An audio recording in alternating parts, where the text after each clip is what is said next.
Live TV, सच सबसे आगे।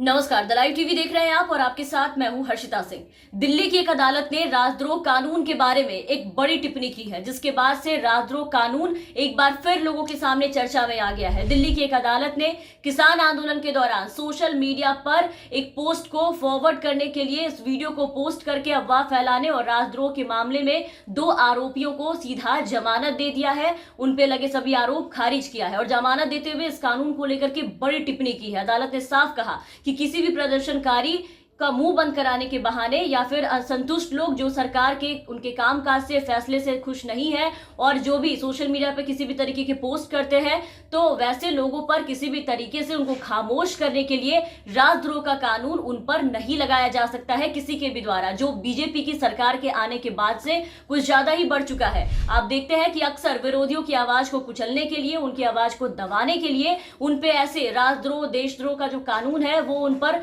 लगाया जाता है। आपको बता दें कि सिर्फ 2020 में, पिछले साल की हम बात करें, 2020 में राजद्रोह के 70 से अधिक मामले सामने आए हैं। देश के अलग अलग भागों में 2019 में के दौरान राजद्रोह के लगभग 93 मामले दर्ज किए गए थे। और इन सबसे जरा सोचिए कि इस कानून का इस्तेमाल लोगों के ऊपर किस तरह से किया जा रहा है। मतलब ऐसे समय में जब राजनीतिक विरोधियों को कुचलने और असहमति की जो आवाज उठती है, जो विरोधियों की आवाज उठती है, उसको दबाने के लिए राजद्रोह के कानून का किस तरीके से दुरुपयोग किया जा रहा है, उसमें दुरुपयोग करने का आरोप केंद्र और राज्य सरकारों पर अब लगने लगा है। तब जाकर के ऐसे में अब दिल्ली की अदालत ने यह साफ कहा है कि राजद्रोह एक पावरफुल टूल है और शरारती तत्वों को सबक सिखाने के नाम पर विरोध की आवाज को दबाने के लिए इसका इस्तेमाल कहीं भी नहीं किया जा सकता है। और अभी कोर्ट ने यह टिप्पणी क्यों किया है वो भी हम आपको थोड़ा डिटेल्स में बता दें कि कोर्ट ने किसानों के विरोध प्रदर्शन को लेकर के फेसबुक पर फर्जी वीडियो पोस्ट करने के आरोपी जो 2 व्यक्ति थे उनको जमानत देते हुए ये टिप्पणी की है। उन पर राजद्रोह का मुकदमा दर्ज किया गया था।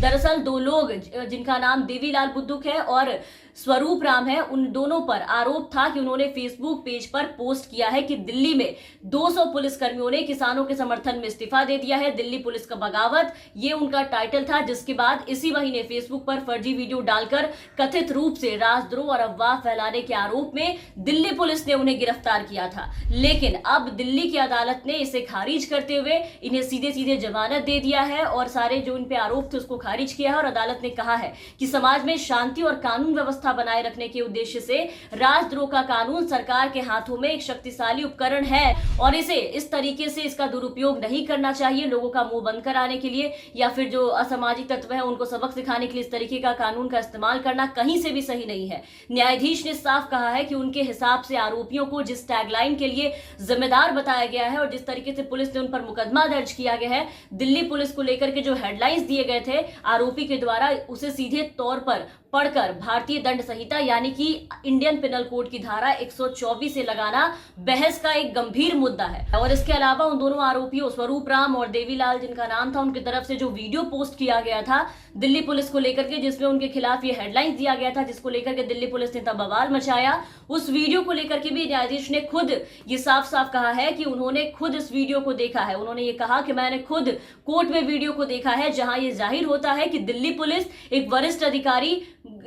के जो एक वरिष्ठ अधिकारी है वो बहुत ज्यादा आक्रोशित होकर गुस्से के सुर में नारे लगा रहे थे वहां पर, और दिल्ली पुलिस के कर्मियों का एक समूह जो था उनके बगल में खड़ा था। और इन सब के बाद आपको बता दें कि ये वीडियो उन आरोपियों के द्वारा पोस्ट नहीं किया गया था, बल्कि बस उस पोस्ट के किए गए वीडियो को आगे फॉरवर्ड किया गया था, जिसको लेकर के पुलिस ने इतना ज्यादा बवाल मचाया, उनके ऊपर राजद्रोह का मुकदमा दर्ज किया गया उस पोस्ट को लेकर के। और अब अदालत ने ऐसा कुछ भी नहीं पाया उसमें जिससे कि उन लोगों पर राजद्रोह का जो मुकदमा है उसको खारिज कर दिया है और उन्हें सीधा जमानत दे दिया है। तो यहाँ तो आज इन लोगों को जमानत मिल गई, 2 लोगों को। लेकिन आपको बता दें कि बीते कुछ सालों में राजद्रोह का मामला लगाने की जो घटना है उसमें बहुत ही ज्यादा इजाफा देखने को मिला है, बहुत ज्यादा वृद्धि हुई है इसमें। उत्तर प्रदेश में नागरिकता संशोधन कानून यानी कि CAA के खिलाफ लोगों ने विरोध प्रदर्शन किया था, उसमें से कई लोगों के खिलाफ राजद्रोह का मामला उस वक्त दर्ज कर लिया गया था। स्टैंड अप कॉमेडियन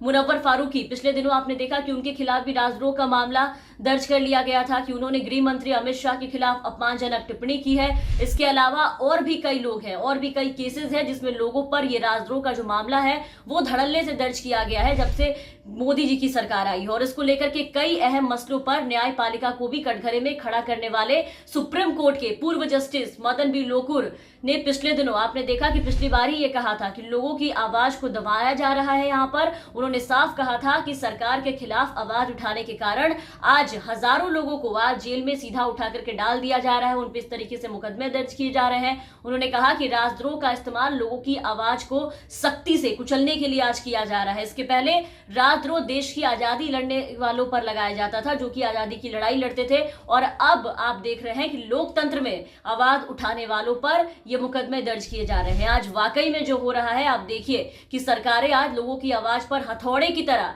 राजद्रोह का जो कानून है उसका इस्तेमाल कर रही है, उनके ऊपर इस मामले में केसेस दर्ज कर रही है। इन सब के अलावा आप देखिए कि पत्रकार भी इससे कहीं छूटे नहीं है, पत्रकारों पर भी खूब लगाए जा रहे हैं देशद्रोह के राजद्रोह के मामले। तो जो रवैया आज अपनाया गया है उसके हिसाब से इस कानून का इस्तेमाल कई लोगों पर कई जगहों पर गलत तरीके से भी लोगों को फंसाने के लिए कर दिया जा रहा है। लेकिन फिलहाल जो मामला फेसबुक वीडियो के पोस्ट को लेकर के लगाया गया था, जो मामला आया था जिन पर ये आरोप थे, उसमें दिल्ली की अदालत ने इन दो लोगों को राहत दे दी है, उन पे ये जमानत देकर के उन पे लगे ये केसेस को खारिज कर दिया है फिलहाल। तो फिलहाल के लिए इस वीडियो में बस इतना ही। आप बने रहे हमारे साथ। अगर आपने अब तक चैनल को सब्सक्राइब नहीं किया है तो सब्सक्राइब कर ले, साथ ही बेल आइकन दबा दे ताकि हमारी हर अपडेट्स आप तक पहुंचती रहे। धन्यवाद।